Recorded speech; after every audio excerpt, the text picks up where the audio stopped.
Mabuhay and welcome everyone. We are thrilled to guide you through the often mysterious world of real estate mathematics. Here in the vibrant Central Visayas, from the historic charm of Carcar City to the bustling urban centers. Understanding these numbers isn't just about transactions, it's about making your real estate dreams a reality with confidence and clarity. So before I will going to present my discussion, I will going to provide first the table of contents for you to have the overview of what I am going to talk about, or like this video is going to talk about.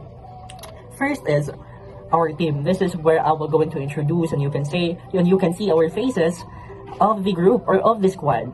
And the second one is the key terms of the topic, and my part, which is the percentage and the areas of volumes, which is I will going to discuss, and so on. So this is the team. I am Mariangel Kensokul, the first presenter of this video. Let's head first to the key terms. So in this topic, there are 5 key terms, or like there are 5 subtopics that we will going to present, or we were going to discuss in this video. So you can see there we have area, percentage, proration, rate, and volume. So let's head up. Mathematics plays an important role in the real estate business. Math comes into play in nearly every aspect of the typical transactions, from the moment a listing agreement is filled out until time at which the final monies are paid out of closing. In addition, many states' real estate license examinations contain a substantial number of questions that involve math, knowledge of and proficiency with equations, thus important both to acquire a real estate license and to operate the business. So, this chapter is designed to familiarize you with some of the basic mathematics formulas that are frequently used in real estate licensing exams. These same computations are also important in day-to-day real estate transactions. Some of this material has been covered in detail elsewhere in the text. In these cases, preference is made to the appropriate chapter. So the first one is percentage, or like percentages. So we have here the percentages, which is I will going to talk about my first topic in this video. Many real estate computations are based on the calculating of percentages. A percentage expresses a proportion of a whole. For example, 50% means 50 parts of the possible 100 parts that comprise the whole. Percentages greater than a 100% contain more than one whole unit. Thus, 163% is one whole and 53 parts of another whole. Remember that a whole is always expressed as 100%. In problems involving percentages, the percentage must be converted to either a decimal or a fraction. To convert a percentage to a decimal, first is, for example, a house has been assessed at $90,000 and is taxed at an annual rate of $2.50 per $100 assessed valuation. What is the yearly text? So we have here the formula. We just have to substitute it. The $90,000 divided by 100 times $2.50, that is the total amount taxed. The answer of that is the total amount taxed. So first is we will going to compute the $90 divided by $100, which is a $900, right? The next one is we have to multiply it by 2.50, so you have there 2,250 total annual tax.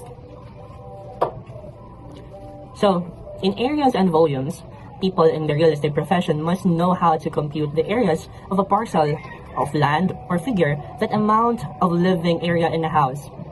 To compute the area of a square or rectangular parcel, use the formula length times width equals area. Thus, the area of a rectangular lot that measures 200 feet long by 100 feet wide would be 200 feet long times 100 feet wide equals 20,000 square feet. So, in finding the area, we have here, area is always expressed in square units. To compute the amount of surface in a triangular shaped area, use the formula area equals 1/2 divided by the base times height. So, the base of a triangle is the bottom, the side on which the triangle rests. The highest is the imaginary straight line extending from the point of the uppermost angle straight down to the base. So we have here the picture of it. That is the example. The bottom part is which is the base, and the right part, you can see it there, is the height. So for example, a triangle has a base of 50 feet and a height of 30 feet.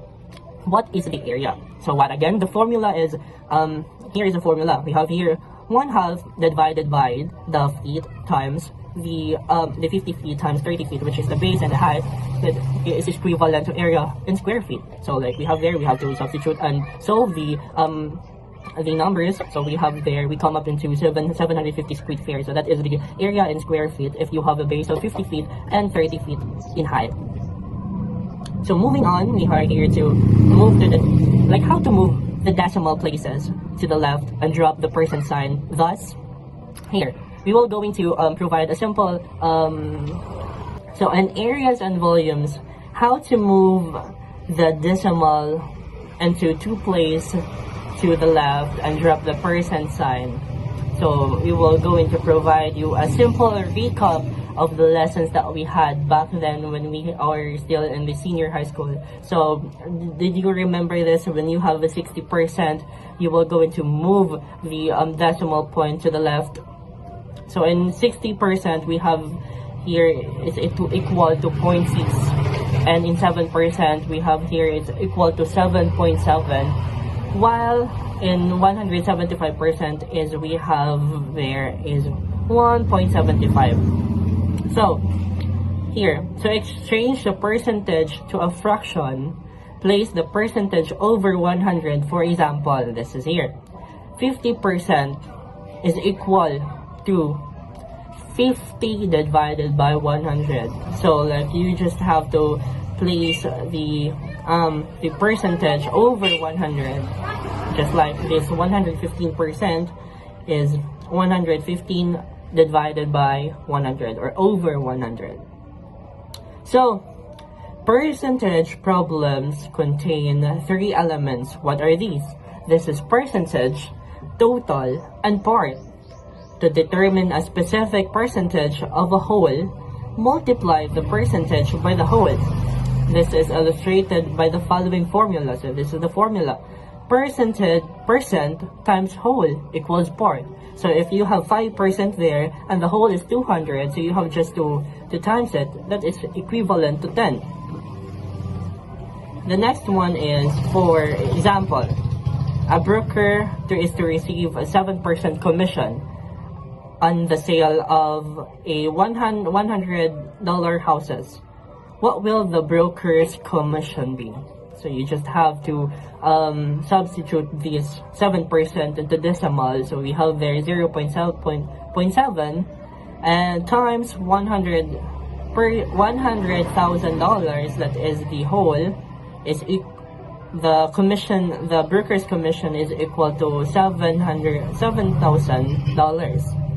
This formula is used in calculating mortgage, loan, interest, broker's commissions, loan, origination fees, discount point, amount of earnest money deposits, and income on capital investment. So, a variation of or inversion of the percentage formula is used to find the total amount when the part and percentage are known. That is, the total equals part over percentage. That is the formula. So the next one is, for example, the Matterson Realty Company receives a $4,500 commission for the sale of a house. The broker's commission was 6% of the total sales price. What was the total sales price of this house? So you just have to put the commission of the sale of the house, that is 4,500, over the percentage of, like, this is already the decimal, and then that is equivalent to, that is equal to 75,000. That is the total sale price. So that is how you determine the total sales price. So the next one is, this formula is used in computing the total mortgage loan principal still due if the money payment and interest rate are known. It is also used to calculate the total sales price when the amount and percentage of commission or earnest money deposit are known. Rent due if the monthly payment and interest rate are known. And market value or of property of the assessed value and the ratio or the percentage of assessed value to make value are known. So we have here to determine the percentage when the amount of the part and the total are known. So we have here the percent, then again the part over total. This formula may be used to determine the tax rate when the taxes and assessed value are known. For the commission rate, if the sales price and commission amounts are known, that is the formula that you will going to use. So that ends up my topic there. Good day everyone, my name is Carlito Escote and I'm reporting Chapter 16, story about a renovation project affected by volume calculations. A friend of mine in Cebu City was planning to renovate their living room to install a new air conditioning system. They initially just considered the floor area. However, the contractor correctly pointed out that the volume of the room, the length and width, and especially the ceiling height would determine the required BTU, British Terminal Units of the AC unit. Miscalculation in volume could have led to an inefficient and costly cooling system. This shows how to understand the volume is not just a theoretical, it has a practical implication for home improvements. Mastering area and volume. Understanding the local properties, from understanding the size of agricultural land and outskirts of Karkar to visualizing the living space and condo in Cebu City. Area and volume calculations are essential for appreciating the properties around us and making informed decisions. Empowering your real estate journey in Central Visayas. So as we conclude our panel, remember that the real estate mathematics is not a barrier, it's a powerful tool. By understanding these fundamental concepts, you're better equipped to navigate the real estate landscape of Central Visayas with confidence, ensuring fair and successful transactions and ultimately achieving your property goals right here in our beautiful home. Daghang salamat, thank you, and pangutana questions, contact information, social media handles, optional perhaps featuring local real estate resources. Daghang salamat for joining us. We hope this has been insightful and relevant to your real estate endeavors here in Central Visayas. Do you have any pangutana? Upbeat local music swells, group members waving and smelling with a backdrop of scenic spot in Central Visayas. Additional slides to consider. Slides on local property taxes briefly explains how property taxes are assessed and collected in the Philippines, with a possible link to the Karkar City or Cebu Province website. For more information, slides on financing options in Central Visayas briefly touch upon the types of home loans offered by local banks and roll interest rates. Slide on common units of measurement shows conversions between square meter and square feet or hectares, as this might be relevant to different types of properties in the region. Slides with a local real estate agent's perspective simulated a quote or brief point from the perspective of a local agent on the importance of understanding these calculations. Slides on potential pitfalls briefly mention common errors in real estate math and how to avoid them.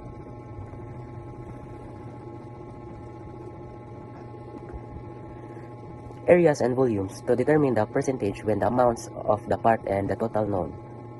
This formula may be used for determining the tax rate when the taxes and assessed value are known, or the commission rate if the sales price and commission amount are known. Rates are used to calculate property taxes, insurance premiums, and transfer taxes. Formula: value over unit times rate per unit total. Example, a house assessed at $90,000 with a tax rate of 2.50 per $100. 900 times 2.50 equals 2,250 annual tax. Calculating area. Rectangles, squares, area, length times width. Example, 200 times 100 equals 20,000 square feet.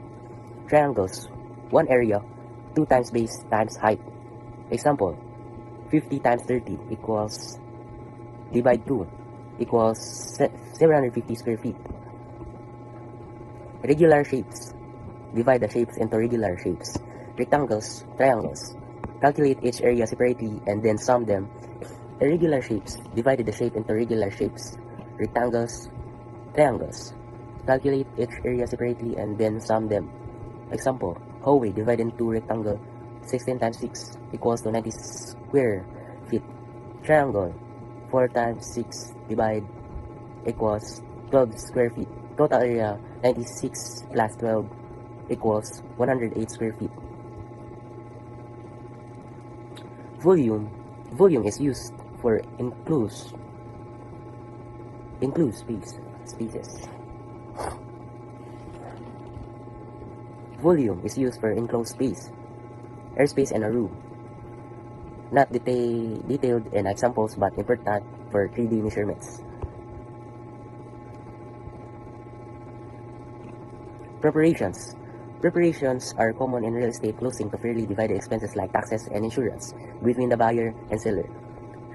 Charges are broken down into yearly, monthly, or daily amounts, then multiplied by the applicable time period. Local customers may use a 30-day month, 365-day year, or actually calendar days.